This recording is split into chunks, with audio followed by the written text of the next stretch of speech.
Thanks, Kelly. Hi, guys. This is one of our less formal webinars Kelly and I are hosting tonight. We really just want to go over the logistics of the registration process and leave plenty of time to address any questions that you have.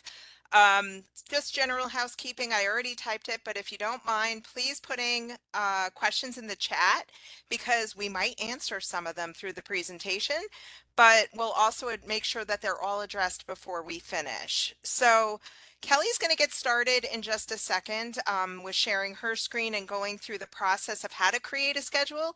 And then I am actually going to take over and show you the registration process. Now, one thing just so you guys know, we as advisors don't have the same screens that you have. So this has been a bit of a challenge in just navigating the registration process from a student perspective. So we have some screenshots that we're going to share. And just so you know, tomorrow we do have drop-ins throughout the day for any registration questions that come up. And, refer to our website, which Kelly's going to show you just in one second because it's super important with all the information that we have. So I'm going to turn it over to Kelly. Again, my name is Karen Lewis and Kelly Stutz, and we're here from the SOE Hub to talk about the registration process, which will begin Wednesday. All right, Kelly, it's all you. Awesome. Thanks, Karen. So thank you all for joining tonight. An additional step, if you really feel inclined, tell us your major in the chat. That could also help us answer specific questions for you, especially if you're BMed, pre-med. That's where I can help you answer specific questions. That is a different curriculum. Chemical engineering, great. Every major is very specific. If you are in between a few different majors, that's okay. We'll go over those as well. So definitely to get started is to check out our website. And when you scroll here, you want to click Class of 2028. And then our email can be found here, SOE Hub @RPI. And when you scroll down, this is really important.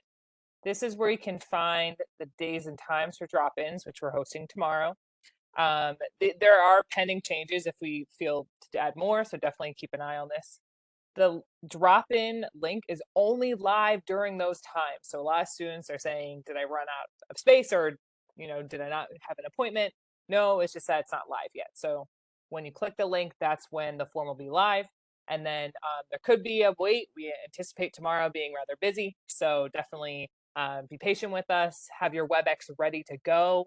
We're only going to wait about 5 minutes. So just make sure you have that set up and ready to go. Basic things that hopefully you've done already with your first year experience emails and things like that is, how do I access my RPI email? That's here. Who is my advisor? Currently we are team advising, but by August, sometime in August, you will be assigned an advisor. Like I said, I'm typically BMed, pre-med, things like that. So we will be in touch that time.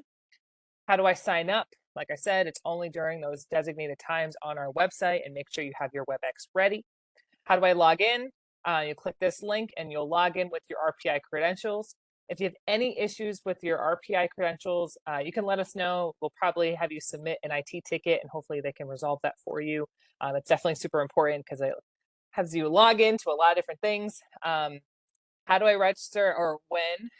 So that's Wednesday, like Karen said, on July 10th, and you are assigned a time ticket. This is really important. This is the time you will register, and this is Eastern Standard Time.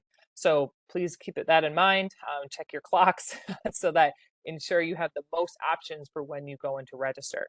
And to find that, that is in SIS, student menu, and check registration status or register at drop. This is probably the most popular drop down, is how do I create my schedule? And we're going to create one together as well. So I saw chemical engineering, so I'm going to go with that one first. And so basically, when you review the PDF templates, you want to find the major for you. So I'm going to go to chemical engineering, and you'll see that there's some specifics with chemical engineering. It might not have been the best example because you definitely have your own path, but let me just pull that back up. So chemical engineers take chemistry with advanced chem. If you have AP Chem, this does count, so you do not have to take that. You can bypass it. And that goes for all students. You'll take Intro to Chemical Engineering, which is a 1-credit course. Calc 1, if you have AP credit for Calc 1, AB, then you could move on to Calc 2 if you want to. We did send out that override survey, and that is only for the courses that you need an override for in the fall. So for example, you have your pending Calc 1 credit, you will request an override for Calc 2. So then you would make a schedule with Calc 2. If your AP credit is already on your transcript, then you're good. You don't have to worry about an override. So that'd be great. But if there are specific things you're waiting for, like dual enrollment, transfer credit, IB or Cambridge credit, let us know. But definitely fill out that survey. That will give us the most information that we need. Next is physics and then an inquiry course. It is a first-year requirement to take a Haas inquiry course. We haven't talked about pathways too much. It gets kind of complicated, but basically, an inquiry course can count towards your pathway, but it doesn't have to. Basically, in this initial registration, just get into an INQR course, and we can always make changes later. But just to have a full schedule, which is about 17 credits, maybe 18 credits if there's other things, that is important. So let's just use these courses as an example. And I'm going to open up, not Quedalog, we're going to open up QUACS. And it should be fall 2024, so definitely keep that in mind on the top right. And then I'm going to make sure I don't have anything in here. Cool. So first I'm going to start with that chemical engineering 1 credit. There's only 1 section, so that was great. Then we're going to go to physics. Now with physics, it's not listed on the template. It's kind of a hidden thing. That's where we come in.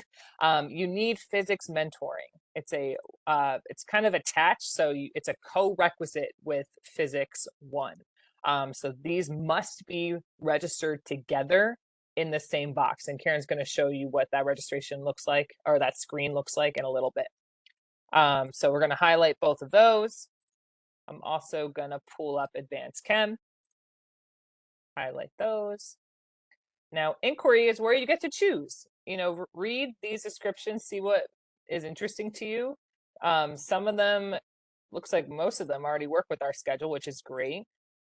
See, this does not work with our schedule. So then we would probably have to find something else. Being crossed out and highlighted like this means it does not work with the current courses that we have. Most likely it's because of Advanced Chem, but that's a whole other thing. So you kind of have to narrow it down. Minds and Machines is very popular, so I'm going to select that one. And then we need a math class. So I'm going to go to math. And let's say for this instant, we are doing Calc 1. So you'll see here, we have 4,000 schedules to choose from. So you can tap along. You'll see that freshman mentoring gets thrown around a few places. So if to make it narrow down our choices, you can unselect for now, and then you could tab through. Then it narrows down to 300 options. So this is the screen that it should look like. And again, we'll probably highlight a first year mentoring as well. So most of these are test blocks in the middle. Math, it kind of depends, but for the majority, it's usually Wednesday. Same thing with chem, so that's a test block. Intro to Chemical Engineering is a seminar, so it's a once-a-week seminar. Typically, you'll find students will have IEA on this Wednesday as well with chemistry, and so you'll never have a chem exam and an IEA exam on the same day. They kind of share that block, so that's why they're both back-to-back. I know it's getting very specific, but most students do take IEA. Chemical engineers do not, so that's why it might be a poor example here, but IEA should be listed here, and then it would be a traditional lecture blocks on each side. So the bottom here is the CRNs. These are the most important things. So especially if you're looking for that override into a Calc 2 section, or potentially Physics 2 if you want, or material science if you already have that chemistry credit, that's where these numbers come in, and to fill out that override survey that we sent out this morning. That was sent to your RPI email, so definitely check that out. And I did post it on our website as well. I'm waiting for my credit, and then I posted that email in here, so that if you ever lose something, you can't find the email, it's always going to be archived on our website in some way. That was like the very quick version of it, but that's kind of the general of how to find your schedule or create it. Again, this is for a chemical engineer. If we were to change this for, let's say, a mechanical engineer, not super popular, I would then take out the Chemie course, Intro to Chemie, remove that. I'll probably get rid of Advanced Chem, and I would, let's get rid of Physics so we can throw in IEA. So again, we have a calc, we have an inquiry, so now we need to fill in some of those other courses. So IEA, very popular as a first year course. CAD, Processes, and Engineering Communications. These are each 1 credit. Now you have a lot of options, especially as a mechanical or majority of our majors. There's Graphics in CAD, which is a 1 credit CAD course. We do NX CAD. So if you have CAD experience, this is probably the section for you. It is a requirement, especially for mechanical. They highly recommend this course. Really any of the main, so mechanical, nautical, aerospace, and nuclear, probably the better section to have. If CAD is full, or you're a little nervous about CAD, you've never done anything with it before, and you like building with your hands, which sounds exciting for most engineers, Engineering Processes is a course for you. Now, again, read your template, read the major that you are following. Some majors do not require this class, for example, chemical engineering. So just make sure that you are following the template on the website, okay? So if we have processes, IEA, we're missing chemistry. So we're going to do traditional chemistry here, highlight that. You'll notice chemistry has a lot of blocks. You can review those on which each one is on our website as well. That is each course block mean and when am I building when I'm building my schedule. So you can review the class hour schedule, or in SIS, you'll see specific lettering that these are what they mean. So the test block we mentioned, recitation, and labs, those are all listed in SIS more easily. Might not be as easy to find in here because they're kind of combined, but in general, the bigger block here is a lab. Recitation is the smaller one that's usually near it. You have 2 lecture blocks on like Monday, Thursday, or Tuesday, Friday, and then you have a test block in the middle. So this is generally a traditional freshman schedule. This is probably more commonly for a mechanical engineer, something like that. So definitely keep reviewing your templates, and I'll go back to the website here.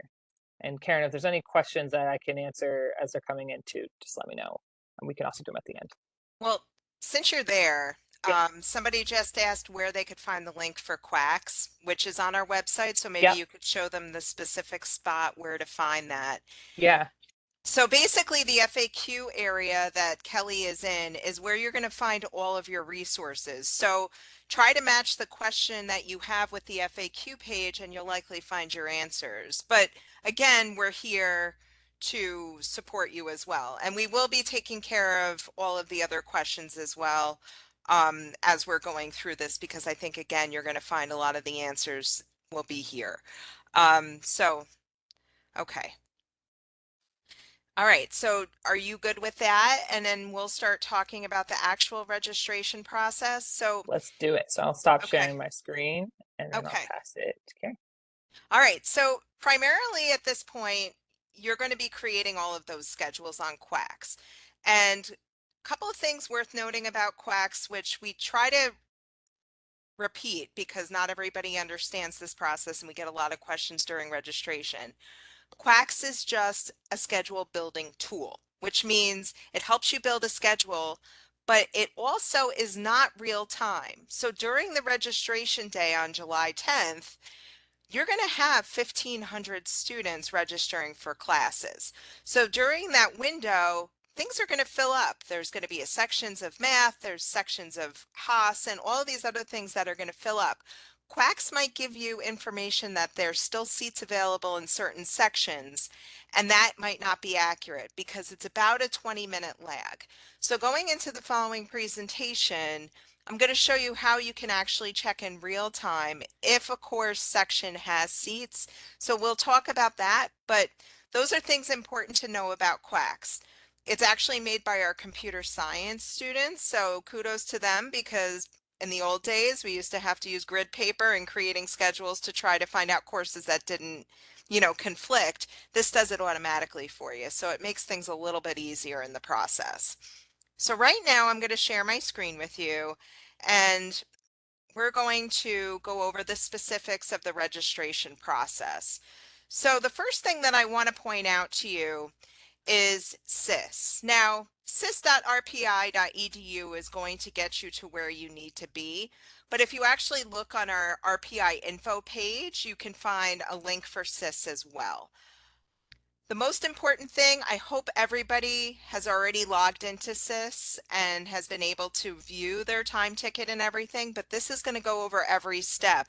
If you have not done these things, when we're done with this webinar, please do so, because not having all this information, like having a clue about this information, might delay your registration process, and it might prevent you from getting classes that you ultimately want.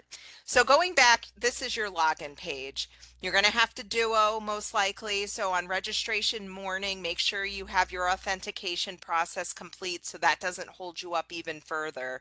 But you're going to log into SIS. And then from the main menu, you're going to actually do a couple of things that we've included on these screenshots just to make sure you've done them already. Most likely you have, but it's a good review for everyone who's catching up. So you're going to update your information, your RPI phone numbers, everything with all of those situations. RPI alert's important because if there's ever a water main break, which we had a couple of weeks ago, and students need to be aware of it, it blasts out text messages. So just so you're updated with all of the happenings on campus. And mom and dad can do that too. Just make sure that you have all that information updated because it's really helpful to receive those updates.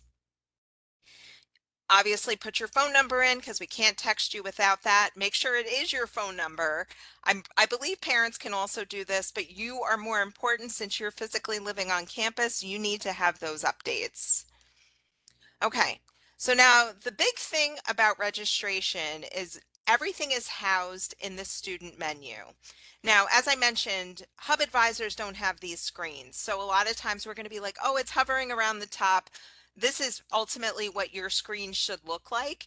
And you're going to be focusing on a couple of different buttons towards the top of the form. Register, add, drop is going to be the screen that you're using in order to be able to register for your classes. But before you even do that, the big thing is also the student financial agreement too. So again, it's the second blue arrow here where it says financial agreement. You're going to click on that. In fact, you can do that right now if you're following along. Get this done because this is, again, another roadblock to your registration process. This screen will come up when you select the semester. You have to do this every semester until you graduate. So it becomes pretty commonplace, but students the first time get a little bit, oh, there's a hold on my account. This is basically telling RPI that you understand that going to college costs money and you are going to take the financial responsibility seriously and pay your bill when the time comes. You click on it that you agree, your hold is lifted, life goes on until next semester when you have to do it again. So as Kelly went through, you're going to be building that schedule. So usually, this order doesn't particularly matter, but we really want you to focus on getting your core courses. Generally, engineers will take an engineering course like IEA, unless you're a chemical engineer, which you'll wait until spring to take the chemical engineering version. You're going to do a science class, you're going to do a math class. If you're an undeclared engineer, you might do 2 science classes while you're trying to figure out if you're going to take Introduction to Engineering Analysis IEA, or if you're going to take a more major specific Intro to Engineering course like Intro to ECSE or Fundamentals in Chemical Engineering. So if you're undeclared, you might end up taking 2 science classes, a math class, and a Haas class, as we refer to the humanities, arts, and social sciences. Now, as Kelly also pointed out, all of the names of the courses, the course prefixes and course numbers are on those templates. All of those major specific templates are on our website. So if you have not pulled up your major specific template and looked at it, you need to do that from now until Wednesday so you know exactly what courses you need for your major. Now, the Haas Inquiry courses, everybody needs. I don't care if you're bringing in 24 credits of Haas from APs or dual enrollment credits, it doesn't matter. Haas Inquiry courses have to be done at RPI and they have to be completed within your first year because all of those INQR prefix courses are restricted to freshmen with the exception of Principles of Econ. So if you do not finish your Haas inquiry by the end of freshman year, you're automatically going to have to enroll in Principles of Economics sometime in the future to fulfill that graduation requirement. Now, words of advice from all of your hub advisors. Everybody begins registration on July 10th. Registration stays open until July 16th. Do not wait until July 11th, 12th, 13th, or any other day to register. You need to register right when your window opens. So if you have not looked at your time ticket, you need to prioritize that to make sure you understand what time you're registering. If you come to us on the 13th and tell us that you haven't registered for your classes, of course we're going to help you, but it's going to be quite difficult because a majority of the classes, especially Haas inquiry courses, would likely be full at that time. So prioritize registration the best you can. Now going back to the nitty-gritty of the registration process. I mentioned Quacks. Kelly talked about Quacks. We talked about how it's not real time. There is a function in SIS that allows you to view the courses in real time, view the course number of seats in real time, and that function is the class search function. Now, if you go into the class search function, you're going to have a drop-down menu. Obviously, we're selecting fall of 2024. Just to clarify things, because I have had questions, you are only registering for fall classes. You're not planning for spring or any other semester. This is just to get your fall classes. After that, you can meet with us as often as you like to plan for your future and there and beyond. So just prioritize fall. That's the most important thing we're doing at this time. So now we have a complicated screen. You can do various things, or I can simplify it for you. But the biggest part is this subject area is a drop-down menu. Now, these are not presented as prefixes, they're listed as categories. So we kind of have to put two and two together. Now, for example, chemistry is chemistry. So chem is chemistry, that makes kind of sense. Now, your ENGR prefixed courses that you'll see on your template are actually under core engineering. So that is why we're looking at that one in particular. Core engineering is not as intuitive. So make sure that you look through this list to understand which courses you're looking for specifically.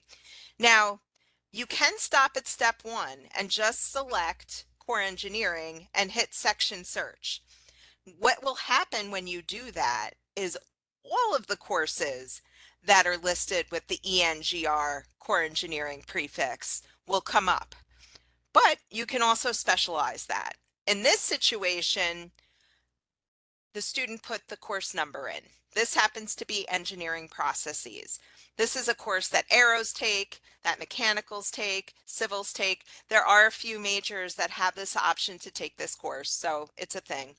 You don't have to fill out all of the other details. If you put this in, that means every section of Engineering 1300 will appear, okay? So I just wanted to clarify that. We don't have to make it as complicated as it is in this screen because it does look a little daunting. There are shortcuts. Now, the other thing you can even do is you can pick days. I don't recommend it. I think that it's a little bit more streamlined to just put in either the prefix and the course number or just the prefix, because if you get too far into the weeds, you might miss courses that are open and available for you to register for. So I'm just going to keep going. Okay, so now that we put our parameters in of Engineering 1300, you're going to see all of the sections of engineering processes here, okay? Now, the hyperlink is the CRN, aka course registration number. So those are the classes that you are going to, like those numbers are what you're going to use to register for your classes. Now, you have a couple of different options. You can register if you see an open box on this screen. And basically what this will do is if the box is open, that means that there's seats available and you could click that box to register. So it tells you in this specific slide to register for a section, click on an open box and then click at the bottom of the screen to register. And then it would give you the message as to whether or not, you know, you are registered for that class. Now, in the event that there's a C instead of an open box, C means closed. So that means that you are likely going to have to find an alternate course or an alternate section. Now, looking in these columns here, you have capacity, actual, and remaining. This is where you could see your courses in real time. Now, this looks like the end of registration because a majority of these sections are quite full. Like you'll see 0, you'll see a negative number. If there's a negative number, that means it's closed. That means somebody actually received an override into that course. So that's something that you're gonna have to navigate. But if you see that there's actually a physical seat available, then you're also going to notice that open box. So that's one way we can register, and I'm going to show you both ways just so you know the process of all of it. Now, once you register for a class, you might decide that you didn't register for the right one. You found out your friend's in section 9 and you're in section 7, whatever the circumstances are, you can drop a course. Now, I always tell students to be careful about dropping classes and make sure that you physically have a course before you register for another or drop a course. But the drop-down menu is under Actions in your registration screen. So ultimately, you have the option to do nothing, which is great. It keeps your schedule in place. But if you click on Drop via Web and hit Submit Changes, that means that that class will be dropped from your schedule to make room for other courses. So basically, there's another option too, where sometimes courses might have a drop-down menu that tell you there's a waitlist option. If there is a waitlist option in your drop-down menu, you can join the waitlist, which means that you would get an email notification if a seat becomes available, and then you'd be able to go in and register. So if there is a waitlist option in the drop-down menu, select the waitlist option and then hit Submit Changes. You need to remember to submit changes because if you don't, we have so many students that are like, I'm on the wait list, and then we look and you're not on the wait list. So you have to follow through to complete the process. So now the big thing that we generally advise students to do is use the register add drop page, because this gives you the opportunity to take all the CRNs from your QUAC schedule and input them all at once rather than searching through class search to find individual courses. So the process for this is you are going to have, it's hard to see on this screen, I hope you could see them. They're very faint, but there's these boxes that appear on the bottom of the screen. So if Kelly had her schedule and she had 5 classes, class 1, class 2, class 3, class 4, class 5. And then you submit changes and you keep your fingers crossed that you get all of them. Hopefully you do. And then you will get a notification. At this screen, the register add drop screen, you can also do the same thing that we discussed previously where you would be able to drop courses. So you can make adjustments to your schedule. But again, don't drop classes unless you have something to put in its place, because we've had students drop entire schedules and then all of a sudden everything is full and they have nothing to go into. So be very careful about dropping. Add as much as you want. You can actually add up to 21 credits without any kind of penalty. So if you did want to go heavy and register for 21 credits and then consult your hub advisor saying, I'm contemplating between this class and this class, what do you think? then we could say, oh, get rid of that one. You don't need that. And you could just simply go in and drop back down. Your target credit numbers for this registration is going to be anywhere between 16 and 19 credits, depending on your major, if you're an ROTC student, or various circumstances. But generally, 16 credits is where we ask you to be so you can graduate within the 4-year timeline. So once you create your schedule and you register for your classes, hopefully successfully, there is an option on SIS that will allow you to view your schedule to make sure everything looks okay. And that function on the student menu is View Weekly Schedule Daytime Grid. So once you click on that, you can actually view it. You might need to change the parameters of the timing. So up in the corner, you might have to add like September rather than July because classes don't begin until August 28th. So depending on what your calendar says, you might have a blank screen here. So make sure you put the dates up in the right-hand corner to confirm that you're in the right time frame. Anytime during the fall semester would work. It's just that July, there's no classes happening. So if it comes up, it's blank. Okay, so now you can do a lot with the main menu here. There's a lot of different functions that SIS has. We don't need to go over all of these. I really just wanted to focus on the registration process, but we'll breeze through these quickly. You know, the personal information tab is where you can update all of your information. If you have name updates, all of this stuff, you can input that information here. And if you have any questions about changing your preferred name or anything like that, you just let us know and we'll walk you through the process the best we can. The other thing is basically one of the things that I think we did have a question about the chat for. This screen is super helpful for multiple reasons. If you have not checked your time ticket, for example, you can do that on this screen. So check registration status will bring you to your time ticket. If you have not checked it, please check it because not everybody got a time ticket. And if you didn't get a time ticket, you need to get in touch with us ASAP to make sure that you have a specific date and time that you begin registration. Another thing that's happening this week that has been all the buzz is the AP scores are coming to RPI. So that's another thing that you can actually check your status on SIS. So if you go to the student information system and go to student menu and go to view transcript, that is going to be where you will see any transfer credits that have come over from either dual enrollment if they've transferred successfully, AP credits, all of those things. We sent out a survey earlier this morning asking students if they thought they might need an override.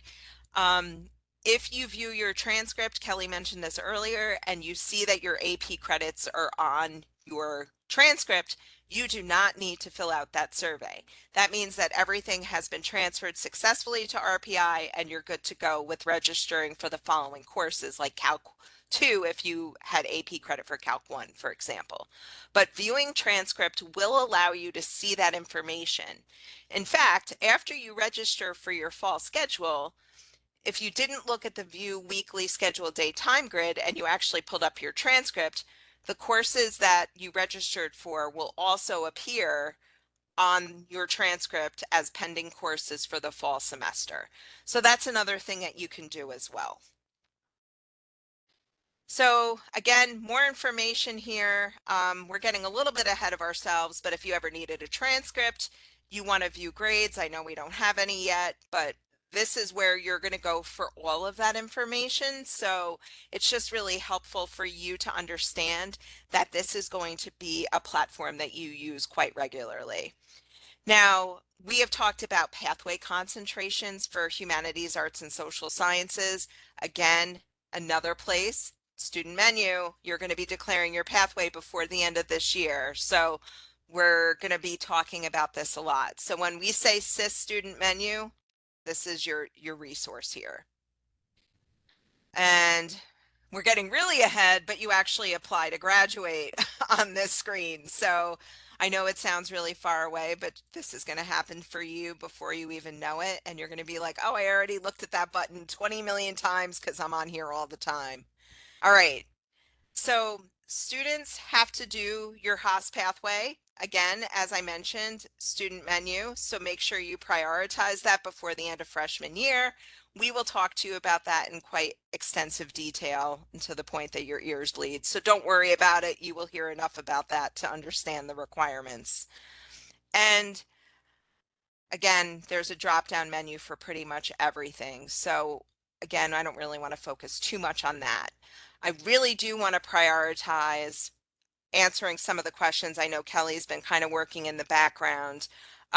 What questions have not been addressed at this point? And maybe we'll read them out loud so everybody can hear them. Sure. I was answering a lot of them in the back end, but it's definitely some worth repeating. Um, Physics 1100 is a co-requisite, so that's Physics 1, is a Yes. co-requisite with physics mentoring for first year students. It is a fall only section.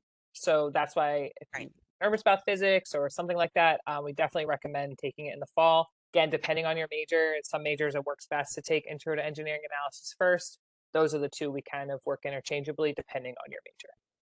And another thing to add on to that, physics likes to be a little confusing because they have two different course numbers. So if you're taking it in the fall as a freshman, you're registering for Physics 1100 and Physics 1101. However, you might look at your template and see that physics in the spring semester is listed as Physics 1110.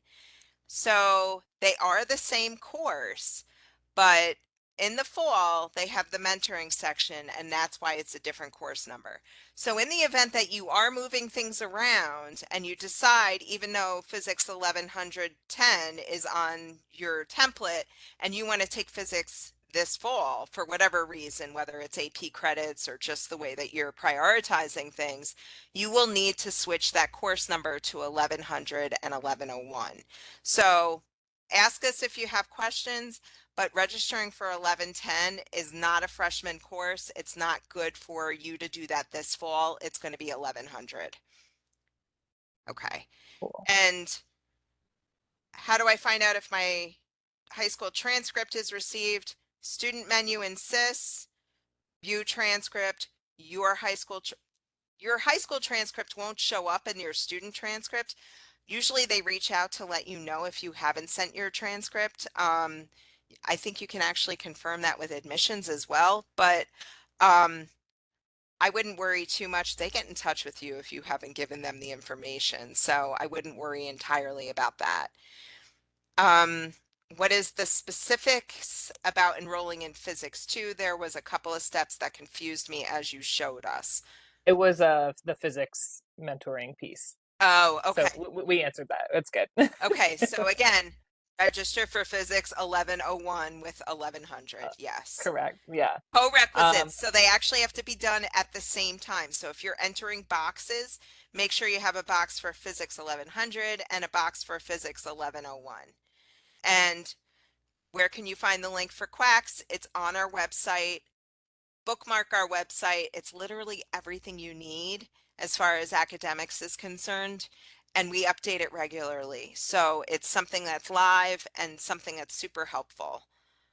And student answered that there's a link. So thank you for that. I'm appreciative that people are looking at it. Can you give a recommendation on how you should schedule for a freshman interested in doing electrical engineering and playing basketball? I think the biggest thing, if you are on a sports team, your coach will probably reach out to you and tell you that a majority of your scheduling has to happen and end by 4 p.m. So this is applicable to all athletes. Practice time for a majority of the fall and fall spring sports happens between 4 and 7. So registering for your classes to prioritize that time being open as much as possible is probably the best thing you could do. Now, keep in mind, there are certain test blocks. I think computer science and physics happen to be one of them that fall within the parameters of those registration times where it's like 6 to 7 p.m. or something.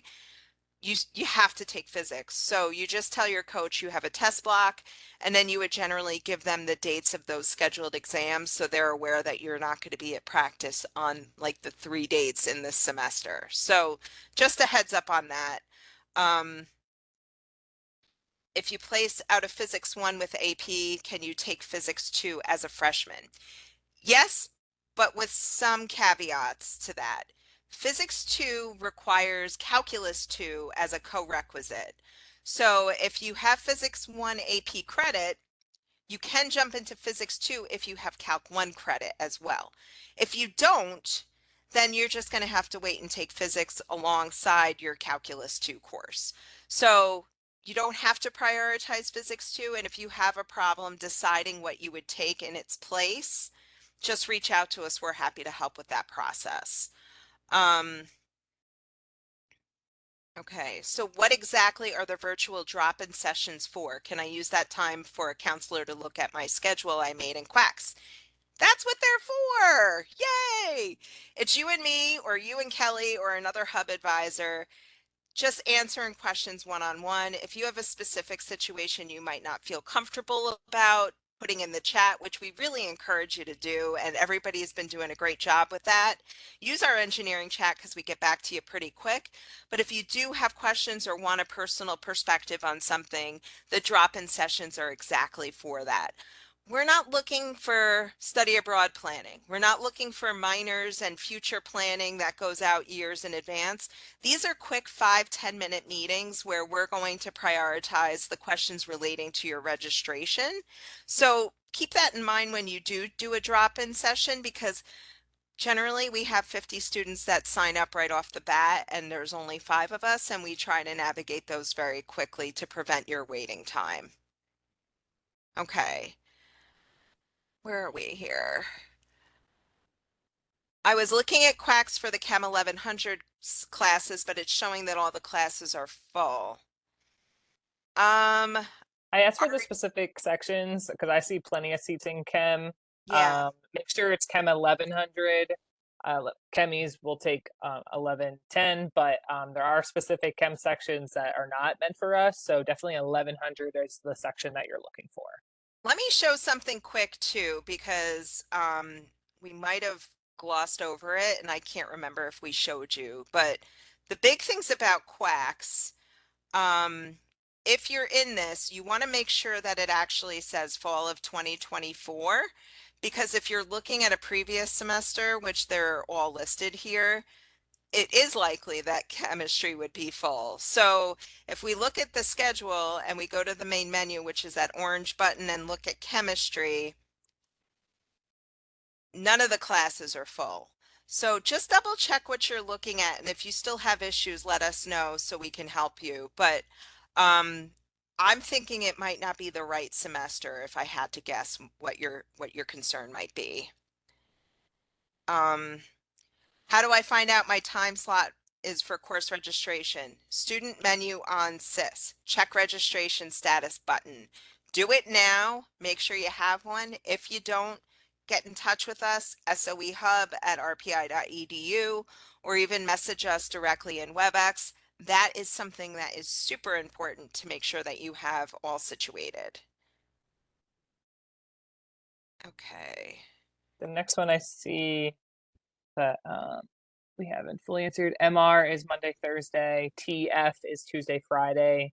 Again, be mindful Yes. if there's a test block in there, it's probably on a Wednesday or like a Tuesday night. Depends on the Mhm. class. Yeah, so it's a little bit different this year because classes begin on a Wednesday. So normally we would say wait until you get your syllabus to decide whether or not you have to attend a test block um, for the first week of classes. In this situation, because it's the first day of classes, unless you've been notified otherwise, I probably would attend all the courses that are listed on your schedule. We're still seeking out information about that, and we will keep you updated if anything changes. Like, say, for example, chemistry lets us know they don't need to show up to the test block at 8 a.m. on Wednesday. We will put that in the chat. So again, WebEx, super important because that's where we update all of you and we really want you to be engaged. So if you have not set up WebEx and have not looked at our chat or can't find our chat, please get in touch with us. If I submit all the course numbers and there is one class that is full, will I be registered for all my classes but the one? Yes. Or will I not be able to register? So you'll be registered for everything that worked. And then if one has a conflict time, that would work still, right? The one will get sent in, but the next CRN will not. So we'll have to potentially make adjustments to your schedule to fit everything, or find an alternative course, like a different INQR course or something that doesn't conflict. Exactly. And I'm actually going to throw a quick schedule into Quacks because I want to show you something really fast. Because this is a good way to troubleshoot things if you're in the process of registering and you find out a section is full. What do you do? You know, because a lot of students are almost in like a deadlock. So let me show you quick how you can navigate that using Quacks, even though Quacks is not entirely real time. It is a helpful tool. So I just want to show you, I just threw some courses into a schedule here. Now, say you register for all of your sections, but then all of a sudden you find out that your math class is full. So right now, if you look at these, you're going to see you're in section 13 of math right now. You can lock in the schedule that you have in Quacks. So what you would do is IEA is section 2. So what you would do to lock your schedule in is you would unhighlight every section except section 2 because now you know that IEA is, you're already registered for it, you're in it. Now documentary already has one section. Chemistry, you're in section 8. So if we go in and we unhighlight every section but 8, that's going to lock in your chemistry section. So now, if you find out that your calculus course is full and you're like, what do I do? By locking in the courses that you've already registered for, now you can arrow through and you're going to see whatever sections of calculus already work with your existing schedule. And you could just plug these numbers in, these CRNs, really fast because that way you're going to be like, well, I know I need calculus. It doesn't really even matter what section it's going to be. Just run through them really quick, enter the CRN, everything else stays as it is, and you can simply add calculus without having to rearrange your existing schedule. So Quacks is a really good tool for all of those things. So like I said, when you register for a course, if you find that you got it, unhighlight everything else so then you know what your options are going forward. Karen, can we add comp sci to that just to see what those blocks are for comp sci? We have a question. Of course. All right. So let's go into, again, here is your main menu with Quacks, the orange button. And if you find your prefix, science, engineering, humanities, all that, Comp Sci 1100 is computer science 1. And we're going to toggle all of them because we don't know what section we need, and then go up to the right-hand side where we hit schedule. Now, here is your test block, okay? So you're going to notice as you're navigating through, I should have probably locked my calculus in so you could see, but as you're navigating through your schedules, computer science times might, I'm going to lock that so you could see it clearly. All right, we're just taking it out. All right, so now you have computer science. You're going to see that some of the sections of computer science are moving around. The lecture time is usually the one that meets twice a week at the same time on 2 different days.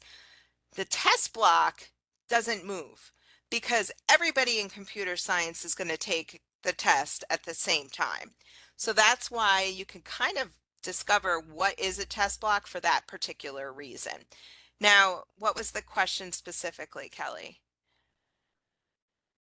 It was what that Thursday night was, and you cover that. Thank you. Okay, so again, if you're an athlete, you got to tell your coach, hey, I'm in comp sci. The test block is Thursdays from 6 to 8. I have tests X, Y, and Z. So that's kind of how you would navigate that. All right. Can you review the Physics 2, Calc 2 situation again? Students are thinking that you have to take Calc 2 and Physics 2 together, but that's not the case. So Okay, so the rule is you either have to take Calc 2 before or with Physics 2. So if you have AP credit and you're taking Calc with Physics 1, don't worry about it, all good. But Physics 2 wants you to have an established calculus base before you take Physics 2. That's why they need you to complete Calc 1 and actually be registered or completed Calc 2 in order to navigate it. So a co-requisite is either with or prior to. So you have to do Calc 2 either before or alongside. I hope that helps. Yeah? Yes, Okay. cool. You're welcome, Ben. And the And other Ben, one if you is, have problems, let us know. We're here. yeah, definitely reach out. The other one is the chemistry blocks, if we can review that again. Oh, yeah. All right. Sharon again. Sorry if I'm making you dizzy. Okay. So chemistry. I am going to unlock chemistry. We're going to take everything else out because that way you could see it as it is. And you know, in order to take everything out, you can either unhighlight this section itself or you could toggle and untoggle. So that's kind of how all that works. And I'm going to actually toggle all sections of chemistry just so you could see what I want to talk about here. Now, chemistry, I affectionately call it a schedule suck. And the reason why I say it that way is because chemistry has a lot of meeting times. So generally as first year students, we're like, get chemistry over with because it'll free up your schedule for future classes because you're going to see this is just one class. You are in chemistry a lot during the week. Now, as you're toggling through, you're going to see that different sections have different meeting times. This 8 a.m. test block does not move no matter what section you schedule. All the other ones will. Now, the big thing about chemistry is you're going to see again, you have your lecture because it meets at the same time twice in a week. So this is a lecture that's Tuesday and Friday. And if we arrow over, there's some that are at different times on Tuesday, Friday, and there's actually lectures, I think, on Monday and Thursday. Maybe not. Maybe they're all Tuesday, Friday. But either way, you're going to see things moving around. Now, the big block of chemistry is your chemistry lab. So that will be something obviously you're going to weekly. Lectures go weekly. Test block with chemistry, the rule is generally that you only show up to the test block when you have a scheduled test. So it's kind of comfortable because it's an 8 a.m. on a Wednesday. If you don't have an exam, sleep in, it's okay.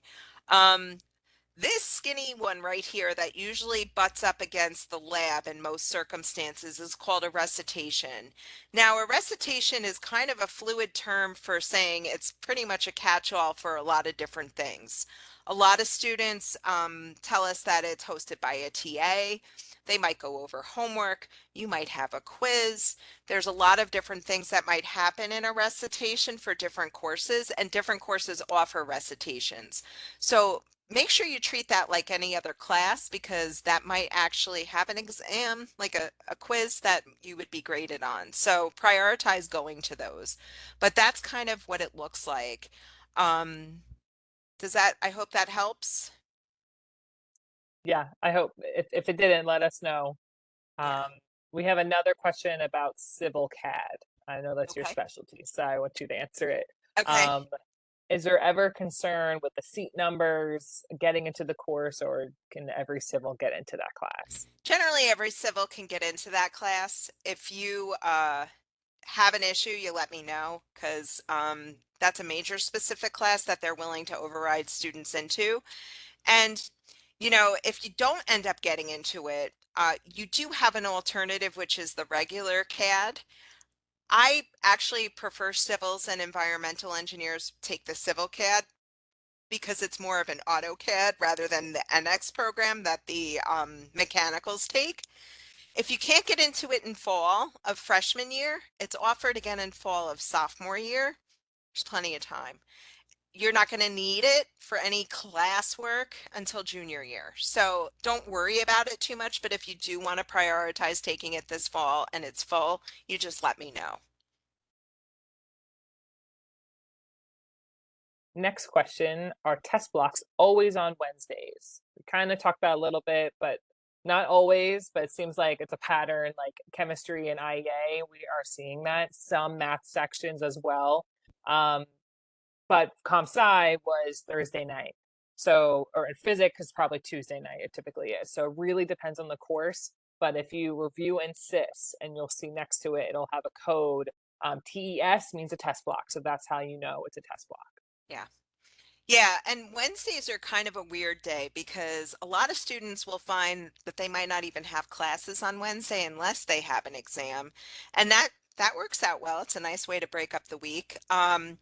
But definitely, even if it does say it's a test block, go to the class to make sure that you get the syllabus and the instructor says that they don't use the test block for anything else. Because in recent months, post-COVID, I think it was more than anything, recent semesters, math has been using their test block as a kind of a recitation class. So even though you might not have a test, they still want you to come to that test block for additional support. So when you get your syllabus on the first day of school with all of your coursework, that will clearly define what your requirements are and if you physically have to show up for a specific test block. Chemistry and IEA, we generally don't have students show up to those, but again, math is a little bit less clear and it might be based off of the actual instructor. So you have like 10 instructors teaching math one, so everybody might do things a little bit differently. So don't take your friend's section as your section for instruction. In short, go to every block that's listed. Just Yeah. And if anticipate you're nobody's gonna there, go. yeah, that's That a good that call. just you're going. But on Wednesdays we also host drop-ins during the year during that time, or other times as well. But typically Wednesdays. So if have some time, you have advising questions, we're here. Um, you can find the professor listed. Karen, if you want to scroll down, do you want to show us where to find the professor? It's also in that block there, but sometimes the blocks are a little small. But here is the best way to find it. So typically it's going to be that first professor listed, the second one or third. Those are usually like the course coordinator, so it's a little bit different. But you are looking at the first person listed. They are your main professor. Cool. You're welcome, Now, Anna. we do have, especially in School of Science, because things are a little fluid, there might be a TBA section. That doesn't mean you're going to get a crappy professor or anything like that. So don't stress about registering for a TBA. In fact, you probably don't know any of the professors at this point anyway. Um, we're always hiring lecturers. We always have students, or we have faculty that sign up last minute that say that they would like to teach, or different circumstances that happen. So sometimes there is a TBA. It will be populated with a specific person before the first day of classes. I'm just looking to see if there's any other ones just to use as a point of reference. But don't worry about that. You could still register for the class. It means that you're going to be equally supported. It might mean that Professor Ma might be teaching this section. He's the course coordinator. So usually a TBA, if they ended up not having a lecturer, the coordinator takes those sections. So it's a TBD, TBA, but don't stress about it.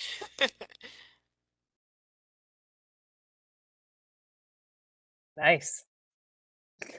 Hopefully we didn't miss anybody. I was trying to answer them too as we went along, until we caught up. So, of course, we have drop-ins tomorrow. That's definitely going to be popular. So there might be a Yes. wait.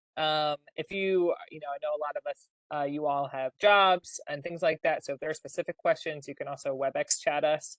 Um, in terms of Yeah. maybe ROTC, you can get to take that, Karen. Hold on, I'm trying to get there. Sorry. Okay, are there general suggestions you have for someone doing naval ROTC? Um, what don't be discouraged by the credit count. You're going to be registering for more credits than your friends in engineering. So you might have anywhere between 17 and 20 credits, and that's normal. So you're going to have your leadership lab and your ROTC courses in addition to what is already on your template for your major. So don't be discouraged by it. You're going to have to register for all of them. And if at any point you are overwhelmed, you can always touch base with us. One thing I also want to mention is this is your first go around. So what that means is registration closes in July 16th specifically, but we reopen again in August. So if you discover that you don't like your schedule or need to make adjustments for any particular reason, you will have the opportunity in August to do so. And by then, you'll also have your advisor assignment, so you can actually schedule a meeting to work with them to change that. Now, the first 2 week of classes is also open to make adjustments. So when you're physically going to your classes and you're like, this schedule is really not working for me, I can't get from point A to point B in time, or whatever the circumstances are, there is time to make those adjustments again. So 2 weeks prior to the real start of the semester, like 2 weeks in the start of the semester, is that window where everything remains fluid. So don't feel like you're locked in, but don't wait. That's the best advice I can give you. Register for whatever you can, and no one starts the semester without a full schedule. We ensure that as Hub Advisors. We will stalk you and say, hey, you need to meet with us. You only have 12 credits. We need to work on this, and we will prioritize getting you a full schedule. But you need to do your work by prioritizing your registration. Okay. Are 1010 courses intended for sophomores? I'm not sure what specific 1010 courses are, but usually 1000 level courses are actually freshman level courses. So that's something that, yeah, okay. Uh, okay. Any other questions we might have missed? Throw in the chat right at the bottom. There's Just some to, that came in terms of TBA. We kind of talked about that already, but mhm. TBA just means that they don't have an instructor yet, but they will. So definitely register if that's your only option, or an option that you want to schedule. Still do it because it's still going to be a class. They're just not sure who's teaching it yet. So that might be best just to get into something if it works best with your schedule. But that's kind of where TBA, but Karen reviewed that a little bit ago. Yeah. And how come there are like classes like physics and comp sci that require class times in one day labeled? Yeah, so the TBA thing, especially with the recitation, which might have the TBA labeling on the comp sci side of things, um, usually the recitation is not actually taught by an instructor. It might be a TA. And TA assignments usually don't happen until the end of the summer. So that might be another reason there's a TBA, but please note that like in structure, lectures are always taught by faculty. They are not taught by TAs. So the only way a TBA would be announced for a TA would be if it's a recitation period. So. And as far as ROTC is concerned, if a student has a question about the courses specifically that they need to take for ROTC, if you look on, I mean, your commanding officer should give you a list of the required courses, but generally ROTC students do have a section on QUACS, which I will share really quick just to show you, because I want to make sure that everybody is comfortable with the process. So if you're back in QUACS, and you look towards the bottom here, where is it? Is an ROTC on here? Or am I making that up? Oh, here we go. You got it. Yeah. Interdisciplinary. So this is where the Navy officer ROTC is. Usually what students will take in their freshman year would be these two courses, the drill and also your introduction to naval science. So as an NROTC student, that is what you will add to your existing schedule for your major. So I just wanted to clarify that in case there were any concerns. But if you do have concerns and you didn't get any information from your commanding officer, let us know, because we will reach out and make sure everybody connects. Okay, I think cool. this is a good time to end it. We definitely answered a lot of Yeah. questions, but definitely join drop-ins if you can. Um, might be a wait, like we said, but if there's a specific question you want, you can also WebEx chat us. We can help you through this, but I know registration seems like a scary thing. We're here to help. We're so happy so Yeah. many of you attended. They're able to answer at least some of your initial questions. Things are going to come up, but we're here to strategize and come up with other options. But thank you. Thank you so much. Thank you guys. Yay. Yay, We're excited to registration. see you. Yeah. All right, everyone. Have a great night. Have a good evening.